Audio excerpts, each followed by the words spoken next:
Okay, remember that they're changing my voice.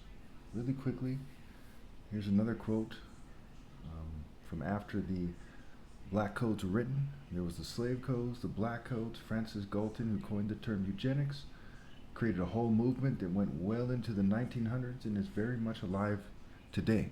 And it's reinforced by everything from scientists and academia to famous podcasters like Candace Owens to some degree, strangely enough, even though she's black. It's a story for another day. We could talk about that if you want. Lily Gaddis, Nick Fuentes, some degree Tucker Carlson. It's really in every famous podcaster in a sense. There's little hints of eugenics, eugenicist philosophy here and there. So if you look at the quote on the screen, right,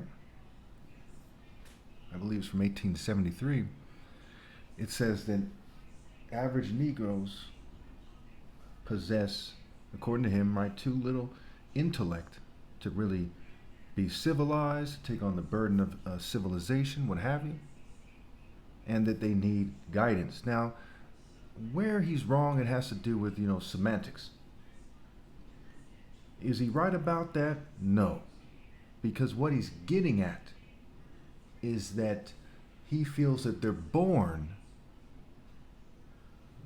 being too, they're born in a way that makes them too stupid to kind of be able to learn to be civilized effectively. But it's really their environment, and there's so much evidence to that effect these days. I mean, look at this situation right here, for example. They're viewing me and they're making it harder for me to talk. And I'm a brain surgeon's son. I have debates that have been posted. You see, I smoked the opposition. Didn't matter if they have a degree, they have a PhD, don't have a PhD. They're self-taught, all walks of life, all genders. I just toasted them, smoked them. Countless debates that I've posted, right? And I've had discussions with people who have done years and years of research in the comments, and I just smoked them, no problem. And it's not something I'm just saying, it's definitively proven. There's no other way to look at it.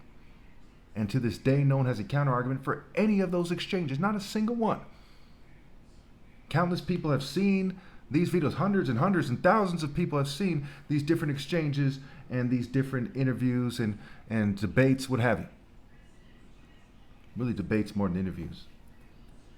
And so we see that there's these arrogant white people from academia historically, right? And recently, various crypto Jews have joined them, LGBT people. And they're trying to force people to kind of do what they say. And they have their cults and their family lines and what have you. So eugenics is very much about patriarchal lines first and foremost. But it's also about, to some degree, it's about the purity of the white race, the Jewish race. You see they have a kind of core, more or less, which is a kind of white racial core. And you have a kind of Jewish racial core.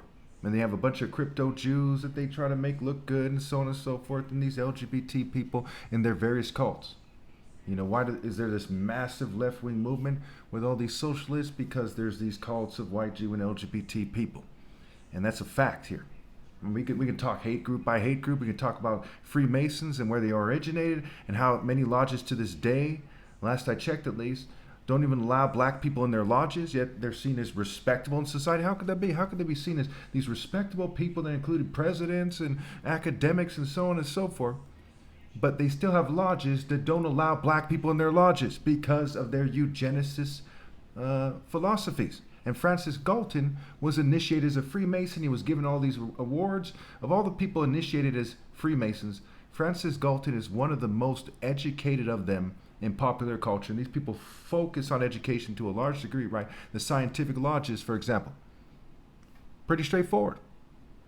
Now, just like you don't have to have met Adolf Hitler to have a certain understanding of Nazism, I don't have to have been initiated as a damn Freemason to understand what they're up to.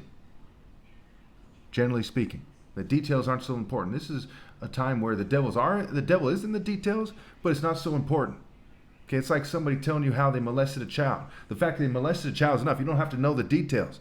And if they think that they're arguing that you have to know the details, it's probably because they want to molest your child, or they want you to, take part in their sexual perversion by them sharing with you the details. I mean, very sick. And that's how the devil thinks. The horny devil, the deceiver, very sick, disgusting, very disgusting devil.